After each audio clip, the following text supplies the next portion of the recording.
Welcome, this is our Monday, June 20, 2016 edition of the Government News Brief. In the news, $100 million skills training center to empower at-risk youth, Hinterland Scholarship student says program beneficial, and A Division Police working with communities. I am Azeem Khan with the details of these and other stories. Thank you for staying with us. Here are the details. The Ministry of Social Protection is better positioned to provide services to residents of Regions 8 and 9. Find out how from Glendon Greenwich. 3 local Board of Guardians were recently installed in Madia and Decatur in Region 8 and in Central Rupununi Region 9. A social and welfare officer has been assigned to the Region 8 as well and will function from Madia. We will move from no presence to full presence in Region 8 because I think we need to step in there and do what the people of Guyana expects of us, and that is to save our people and our communities from degradation. Other than that, I think that we have been able to clearly outline the policies around public assistance, who can access public assistance, the 3 types of assistance that are provided, and also to, in both regions 8 and 9, to garner the support of the regional chairmen and supporting staff. The boards will evaluate and determine the applications for processing of public assistance and other social services in the areas installed. They will also assist the social and welfare officer in the execution of their duties. Haven't told the residents of the officer taking up the position on the 20th of June and presenting that officer to the resident, the overwhelming support that came forward from residents to volunteer their services, to work along with that officer, tells you that saturation point is there. The persons have reached saturation point with all the issues that are taking place there, and they want to remedy those issues. Minister Lawrence says her visit to Cato Region 8 emphasized the need to have a social services officer stationed there. Given the vastness of the area, that officer will traverse the area visiting the elderly and vulnerable to provide much-needed relief. Board members are selected from communities within the regions with the mandate of supporting families in need of public assistance. There are 28 boards of guardians across the country. With this news brief, Glendon Greenwich.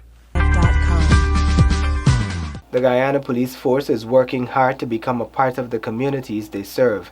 Details from Paul McAdam. The A Division Commander Clifton Hicken was at the time speaking at the launching of a police youth program in the East Ramville community on Saturday, June 18.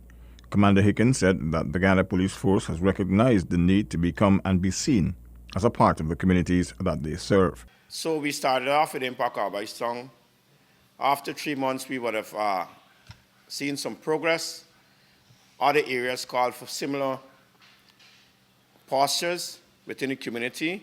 We analyze the community, and then we send the police in. And the postures may be different from time to time based on needs. We now have in a division 13 youth groups, and you were going to add to make 14. Stakeholders were reminded that A Division covers from Dora to Mary to Conversation Tree on the east coast of Demerara. The time has come, Commander Hicken said, for the youth program to be expanded. We have decentralized the authority. Responsibility lies with me. But we have decentralized it in a subdivision so that every subdivision officer who's in command of every station within a subdivision, he's required to establish what is called a youth group. So we're integrating this process not from top down, but from bottom up too. Because every subordinate officer in charge of stations within their span of control will have to realize youth groups. The commander explained that he has been examining the East Ramville community with a view to reaching out to its youth. I've created an atmosphere where we took children to East Ramville and we played football. And we looked at the discipline, we looked at the enthusiasm, and we recognized that if they have the right nurture and leadership within that framework, they can do wonders in our society. Thus, We recognize, too, that this is a vulnerable period for them. And because of that, we are going to pump the resources necessary in collaboration with the community leaders and other stakeholders so that these children can develop and refocus them in a more positive way. The training being offered to youths is to be done in a structured way. And we are going to teach you life skills so that you can be integrated into society and be young entrepreneurs and at least have a proper job in some skill area. We are not going to focus only on developing academically, but we are going to give you a trade. And we are going to give you a trade that you can be gainfully employed. We are going to make you marketable. But in order for us to do that, you have to support this initiative. So I've tasked the subdivision officer with the responsibility of sending a letter to each and every parent in East Ruangville through the stakeholders, of course, and the community leaders, so that they can buy into the process. The Guyana Police Force implemented its social prevention program as part of efforts to effectively address crime. Along with its community programs, the force has also instituted a Cops and Faith community-based program. Paul McAdam, Government News Brief. Residents of Region 10 riverine communities benefit from General Registrar services. Find out more from Ranetta, Fleur. Residents of Kwakwani, Wiruni, and Wiki-Kalkuni were able to apply for birth, marriage, and death certificates right in their communities. This was made possible as the General Registrar Office, GRO, took their services to those areas recently. I'm glad about it because it's only 2 days ago down to London to try to get my birth certificate, because when the previous government was there, I go several times, right, and I spend a lot of money. Even a couple days ago again, I go down, I left $5,000 again to go back again. You see how much money it cost me. And then from then on I have to go down to town, that's what they told me, right? So now I'm glad. Well, I feel real good because it's very hard for we in the river, we parents, with concern with children birth certificate, because it's the expense that we got to go through. And sometimes we pay and we get through that at the same time. Sometimes we spend days and we didn't even get through for the children the certificate. So it's a very good that they're doing. This is the first time since I'm here, people from the certificate place come in to do certificate, and it's really good because big old people don't have certificates to really show, okay, well, that when they're born or anything of importance, so it's really good. Wiki-Kalkuni's Tushao, Anil Wilson, commended the government for the exercise. He explains that most of the residents of the community do not have birth certificates, and the exercise is very beneficial. I must say, so thankful for this visit from we are from the GRO, and it's very important for my village because it is very expensive, like to go out in town area to look for a birth certificate and other main document that is needed in the village. I must thank the GRA to give us this visit. It will benefit the community and the individual, at least for those who, like with the old age pension, even for the school children. I'm thankful so much. Residents also had late registrations and minor corrections to birth and death certificates. The outreach saved the residents time and money traveling to Linden or Georgetown to access the same services. In keeping with the promise made by the Minister of Citizenship, Winston Felix, officials from the GRO will continue their visits in other communities and regions, taking the Registrar's Office to the people. Ranetta, Fleur for the Government News Brief. The Hinterland Scholarship Program has proven to be very beneficial to many students from interior locations. Here's what some of the program graduates had to say. The Hinterland Scholarship Program, under the Ministry of Indigenous Peoples Affairs, affords students in the hinterland a chance to study at institutions on the coast.